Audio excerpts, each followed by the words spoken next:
Yan, nakaka-out ko lang sa trabaho. Gusto ko kasi kong sabihin gusto ko lang sabihin na bakit nga ba gusto ko kay Duterte. Gusto ko kay Duterte kasi yung siyempre kauna-unahan, number one, kaligtasan ng pamilya natin, di ba?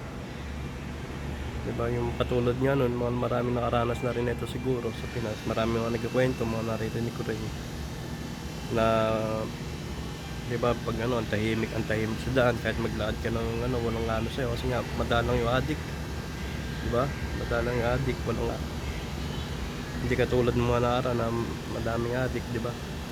Kasi kung tutusin, no, yung pamumuhay natin, di ba, sa pamumuhay kasi yung pamumuhay natin, wag naman natin iasa sa gobyerno, di ba? Tayo na may responsibilidad doon sa sarili na natin kasi pamumuhay na natin yun buhay na natin yun. Kung magutom man tayo, kasalanan natin yun, di ba?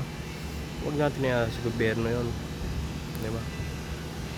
Kasi tayo na yun sa atin na yun ang sa gobyerno lang naman, di ba, yung kunwari may mga calamity, ganun, kailangan ng tulong, tapos may mga, di ba, may natatakbuhan din tayo na kailangan natin ng financial, di ba? Nakakahingi naman tayo ng tulong sa mga mga ibang politiko, di ba? Lalo na kunyari kailangan natin mga pampagamot sa may DSWD naman tayo natatakbuhan. Kaya lang yung sabihin natin na na nagugutom tayo. Siyempre, pansarili na natin yun pansarili na nating pamumuhay yun, di ba? Tayo na magutom man tayo may dahilan kasi hindi tayo nagtatrabaho, di ba? Di ba? Kaya wag natin yung pamumuhay natin, wag natin iasa sa gobyerno, di ba? Para sa akin kasi talaga number one para sa akin kaligtasan Katulad niyan, may mga anak akong dalaga, di ba? Ibang safety. Kahit na aminin man natin o hindi, kahit na medyo bumaba yung kriminalidad nung panahon ni Duterte, di ba?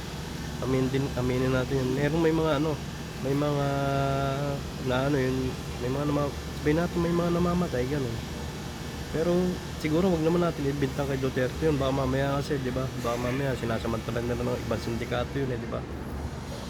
Eh tsaka rin na man, di ba, yung nangyari, hindi yung tawag dito, minsan identity ang tawag nun, basta yun na yun. Kasi huwag silang lumaban, di ba? Huwag silang tumakbo, kunwari napagkamalan man sila na sila yon. Huwag silang tumakbo, huwag silang lumaban, kailangan nilang sumuko, kailangan nilang patunayan sa mga pulis na hindi sila yon, di ba?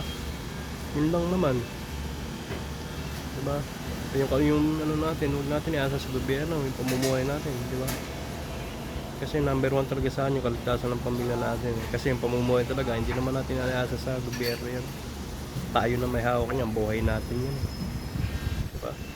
So yun lang mga kabulol, yun lang, kaligtasan talaga, yun talaga number one.